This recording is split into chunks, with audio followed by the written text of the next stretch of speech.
ছাত্র জনতার গণ অভ্যুত্থানে ক্ষমতাচ্যুত প্রধানমন্ত্রী শেখ হাসিনা ও তার পরিবার এবং 10 শিল্পগোষ্ঠীর প্রায় 17,000 কোটি টাকার শেয়ার জব্দ করেছে আদালত।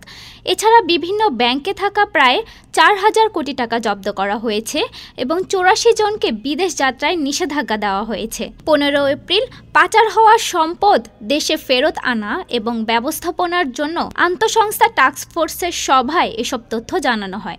বাংলাদেশ ব্যাংকের গভর্নর ডক্টর আহসান এইচ মনসুরের সভাপতিত্বে অনুষ্ঠিত আন্তঃসংস্থা টাস্কফোর্সের সভায় তদন্তের প্রেক্ষিতে দ্রুততম সময়ে মামলা করে তার নিষ্পত্তির নির্দেশনা দেওয়া হয়। শেখ হাসিনার পরিবারের বাইরে যে 10 শিল্পগোষ্ঠী নিয়ে তদন্ত চলছে সেগুলো হলো S Alam group, Beximco group, Nabil group, Summit group, Orion group, Gemcon group, Nasa group, Sikder group ও আরামিড সহ আরেকটি গ্রুপ। এসব গ্রুপের পাশাপাশি গ্রুপের প্রধানদের ব্যক্তিগত আর্থিক বিষয়ও তদন্তের আওতায় আনা হয়েছে। তাদের অনেকেই বাংলাদেশের নাগরিকত্ব ত্যাগ করেছেন। অন্তর্বর্তী সরকারের উচ্চ পর্যায় থেকে এই বিষয়ে সর্বোচ্চ গুরুত্ব দিতে বলা হয়েছে। এরপর থেকে জোরে সোরে কাজ শুরু করেছে পুলিশের অপরাধ তদন্ত বিভাগ, জাতীয় রাজস্ব বোর্ড ও দুর্নীতি দমন কমিশনের সমন্বয়ে যৌথ তদন্ত দল।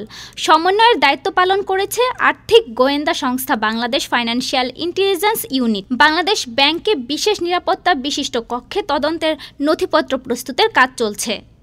ডেস্ক রিপোর্ট, আজ বার্তা, ঢাকা।